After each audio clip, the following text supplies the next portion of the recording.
Hello and welcome. I'm Pallavi Sharma and you're watching Biz World Weekly, a show where we bring you the top stories of the week from across the world. Let's start with the market check. Indian equity indices ended on a strong note on December 19. At close, Sensex was up 0.53% at 84,929.36 points and Nifty was up 0.58% at 25,966.4 points. Biggest Nifty gainers were Shriram Finance, Max Healthcare, Bharat Electronics, Power Grid Corporation, Tata Motors, Passenger Vehicles, while the losers were HCL Tech, Adani Enterprises, Hindalco, JSW Steel and Kotak Mahindra Bank. All sectoral indices ended in green with auto, pharma, oil and gas, realty, telecom and healthcare rising 0.5 to 1%. Indian rupee ended 60 paise higher at 89.65 per dollar on December 19.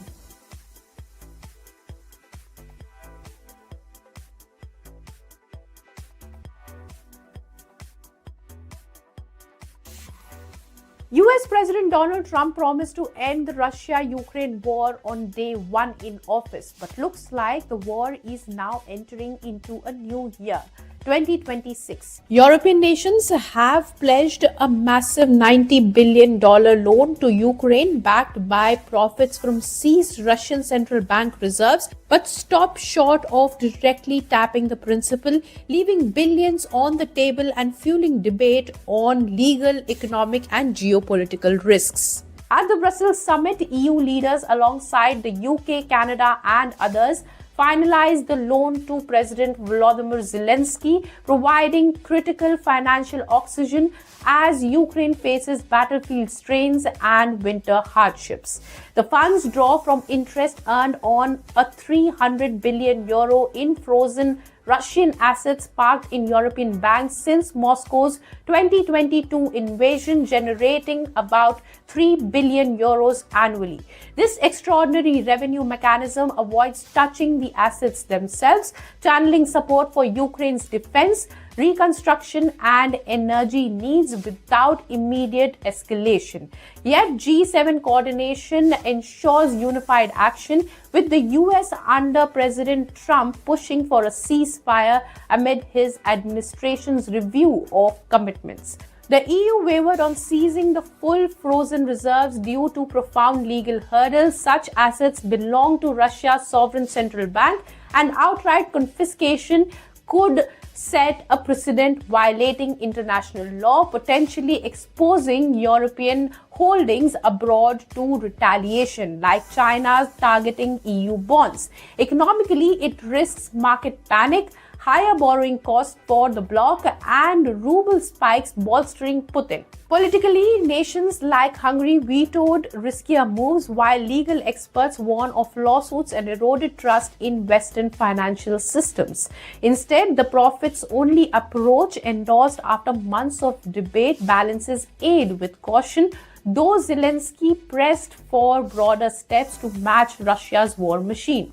Earlier, Russian President Vladimir Putin lashed out at the European leaders, branding them little pigs or piglets for meddling in Ukraine while their economies falter under sanctions. Speaking at a defense forum, he vowed to achieve Russia's goal: full control over annexed territories like Donbas, Crimea and beyond through diplomacy if possible, but military force if needed, dismissing the West as weak and divided. Putin warned that arming Ukraine prolongs suffering, promised no let-up in 2026 offensives, and mocked NATO's resolve, tying it to his broader narrative of a multipolar world where Europe covers before US influence. Zelensky had earlier cautioned that Russia is gearing up for a new year of war in 2026, amassing troops, drones and missiles for intensified assaults, undeterred by aid packages. He highlighted Putin's remarks as a proof of Moscow's rejection of peace, urging faster Western weapons deliveries like long-range missiles and air defenses to blunt advances. Zelensky framed it as a test of Europe's spine. This aid standoff underscores Europe's tightrope. sustaining Ukraine without provoking Russia. So looks like the war is not stopping anytime soon, putting Trump's peace plan for two nations on the sidelines for now.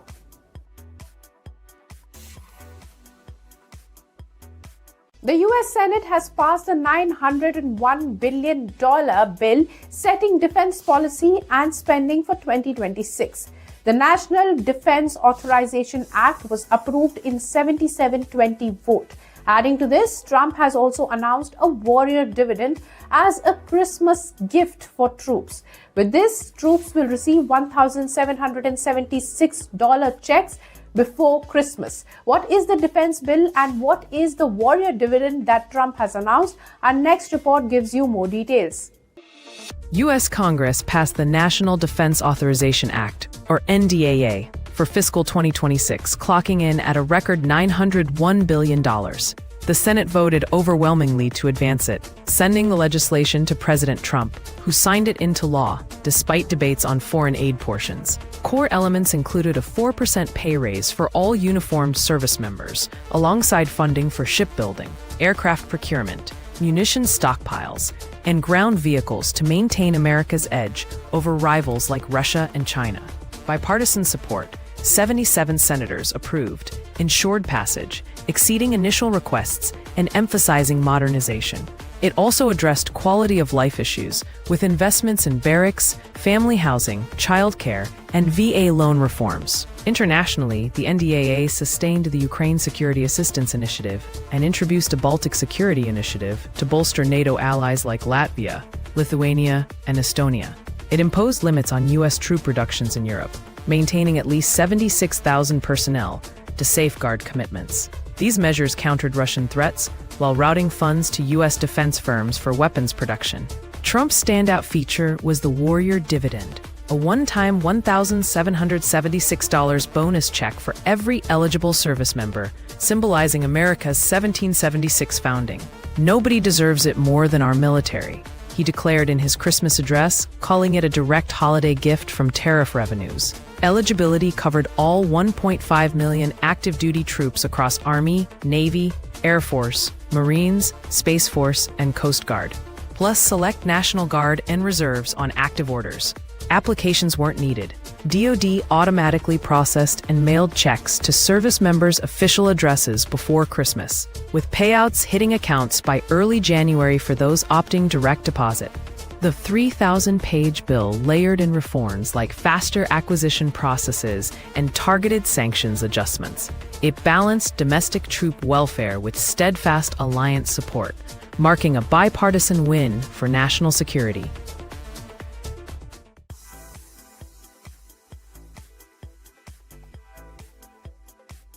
This week, India and Oman inked a landmark Comprehensive Economic Partnership Agreement, or CEPA, in Muscat. The game-changing free trade deal slashes tariffs on nearly 99% of Indian exports, supercharges bilateral ties, and secures India's energy future in the Gulf region. The signing unfolded in the presence of Indian Prime Minister Narendra Modi during his tour of Ethiopia, Jordan, and Oman. Negotiations kicked off in November 2023, wrapped up after 14 rounds under the India-Oman Strategic Consultative Group, and mirror the successful India-UAE CEPA that launched in 2022. The CEPA eliminates or reduces tariffs across a wide range of goods, granting duty-free access for almost all Indian exports to Oman, including petroleum, machinery, chemicals, cereals, tea, coffee, spices, apparel, and food items. Last fiscal year, bilateral trade reached $10.5 billion, with India's exports at $4 billion in mineral fuels, iron, steel, precious metals, electrical machinery, ships, and boilers, while imports totaled $6.54 billion, dominated by crude oil, LNG, urea, chemicals, and aluminium, energy and fertilizers comprising over 70%. But why is Oman important?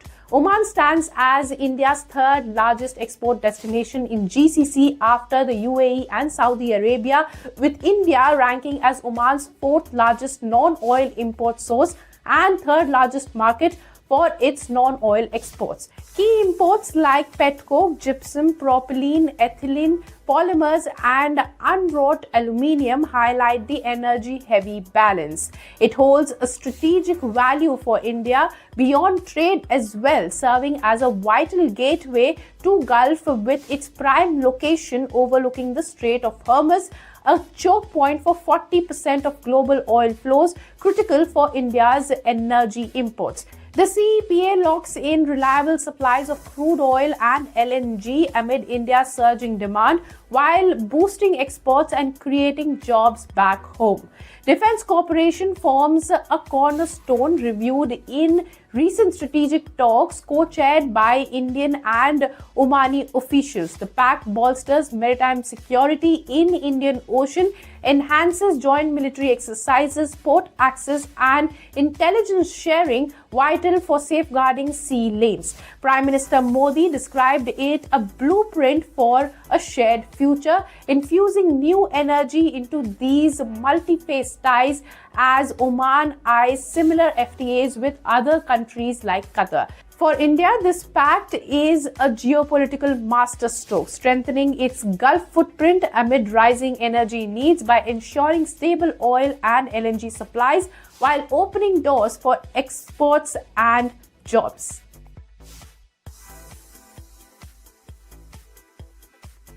H-1B visa. Its holders are facing delays due to new social media vetting rules, and the visa aspirants are in limbo because of the fee hike. Looks like the American dream has turned into a nightmare for Indians in US and some who want to go to the US. Not just people, top IT giants are also fearing billions in losses due to the fee hike. Our next report tells you why. A policy change could cost Indian IT behemoths over $1 billion and strand thousands of skilled workers in limbo. President Trump's new $100,000 H-1B visa fee targets fresh hires from outside the U.S., slamming firms like TCS, Infosys, and Cognizant hardest.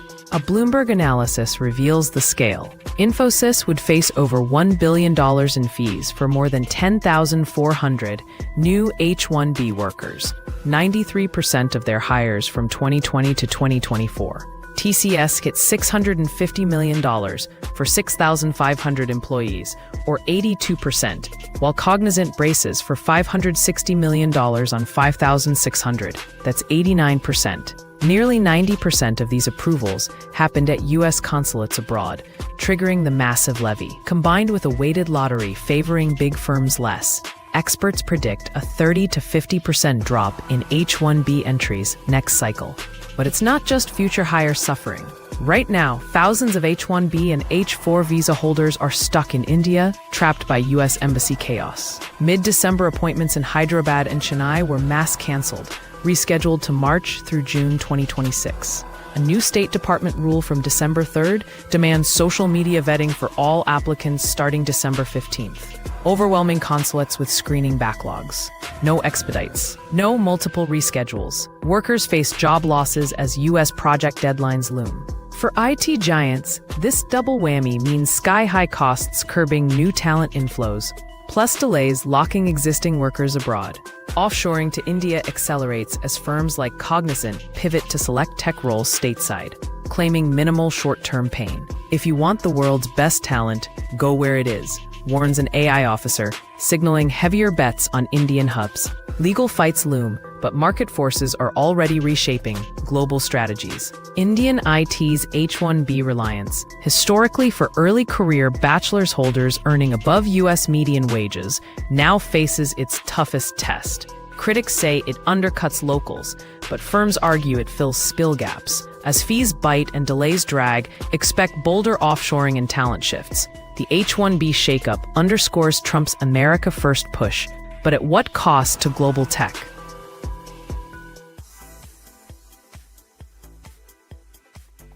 The Sustainable Harnessing and Advancement of Nuclear Energy for Transforming India, Shanti Bill 2025, It was recently passed in the Lok Sabha amid opposition walkouts. It seeks to repeal the Atomic Energy Act of 1962 and Civil Liability for Nuclear Damage Act of 2010, replacing them with a unified framework to modernize the sector. So what changes? Until now, nuclear power has been exclusively the domain of the Indian government under the Atomic Energy Act 1962. The bill opens door for private companies, joint ventures, or even individuals to build, own, and operate and decommission nuclear plants, potentially via public-private partnerships to attract foreign investment and accelerate expansion. However, certain processes, including uranium enrichment, spent fuel management, reprocessing, and heavy water production, will still remain in the hands of the Indian government and its entities. The bill also proposes setting up of the Atomic Energy Regulatory Board, or AERB. The board will affix safety standards, conduct inspections, limit radiation, and ensure that private players are in compliance. The AERB will be able to fine companies anywhere from 5 lakh rupees for minor breaches to 1 crore rupees for serious offences and violations. Under the new bill, the operator can only sue the supplier if it is expressly mentioned in the contract. The liability of the supplier is no longer a part of the law. Instead, it must be established in the terms of a contract between the operator and the supplier. Operators must secure insurance for incidents with liability capped at around 3,000 crore rupees, equivalent to 300 million special drawing rights, beyond which the government steps in. A nuclear damage claims commission would handle compensation, barring civil court jurisdiction. Critics highlight risk in diluting the 2010 Act's right to recourse, which let operators sue suppliers for faulty equipment, a clause now being removed, shielding foreign vendors like those from US from accountability in disasters akin to Chernobyl, Fukushima, and Bhopal. Fixed liability limits could burden taxpayers for excess damage, prioritizing corporate ease over public safety in high-risk sector long state monopolized. Meanwhile, the centre argues that the reforms will boost jobs, investment, and energy security without compromising oversight, aligning with global norms to draw tech partners. What do you think about this? Let us know in the comments. Delhi's air pollution has worsened, and adding to the problem is a thick smog, reducing visibility for Delhiites. If you are not able to see that building 50 meters away from you, don't worry, it's not your eyesight, it is the pollution. And finally, the day has come when China is telling India what to do to bring the pollution down, because they did it too in Beijing a decade ago. But will copy-pasting Beijing strategy work for India? Here's a report. Delhi's air pollution crisis chokes the capital in toxic smog, with AQI levels hitting 328 midweek, classified as very poor, and peaking at 354 just days prior, according to Central Pollution Control Board data. Vehicle emissions contribute nearly half of Delhi's pollution, spewing PM 2.5 from diesel exhaust and traffic congestion across 10 million cars. Crop burning in Punjab and Haryana adds massive smoke plumes in fall, while construction dust, coal power plants, and biomass burning for cooking, heating 40% of households, pile on the filth. Industrial clusters in neighboring states like Uttar Pradesh exacerbate the cross-border assault, creating a pollution soup far deadlier than natural fog. Authorities trigger the Graded Response Action Plan, GRAP, at severe levels, banning trucks, halting construction, and shutting polluting factories during peaks. Odd-even car rationing based on license plates cuts private vehicles. Subsidies fund crop residue machinery to replace stubble fires, and anti-burning patrols intensify in farm belts. Yet enforcement gaps persist as multi-state coordination falters amid farmer protests and industrial pushback. Chinese embassy spokesperson Yu Jing shared a blueprint on social media, Adopt ultra-strict China 6 NI emission standards, matching Euro 6, for vehicles and factories immediately. Phase out old, high-emission vehicles ruthlessly, restrict polluting industries, and switch to cleaner fuels like CNG and electric options for rapid wins. She stressed that Beijing's playbook proves these steps slash smog when enforced without delay. From 2013's choking haze, Beijing slashed fine PM 2.5 by 64% and sulfur dioxide by 89% through bold action. A coal-to-gas shift since 2005 eliminated 11 million tons of dirty fuel by 2017, while factories upgraded to ultra-low emissions via scrubbers and tech retrofits. Despite tripling its vehicle fleet over 2 decades, the city imposed tougher standards on new and old cars, refined fuels, optimized traffic with AI signals, and used subsidies plus fines to drop total emissions.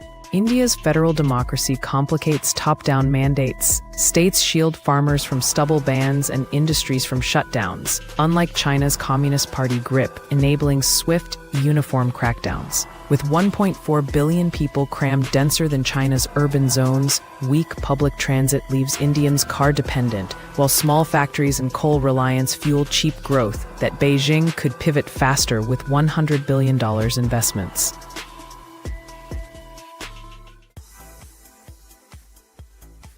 What does it take to become a partner from a target? Looks like the answer is money. Crypto.com, a prominent player in crypto space, endured over 1 year of intense scrutiny from the Biden administration's regulators, facing likely enforcement action from bodies like SEC.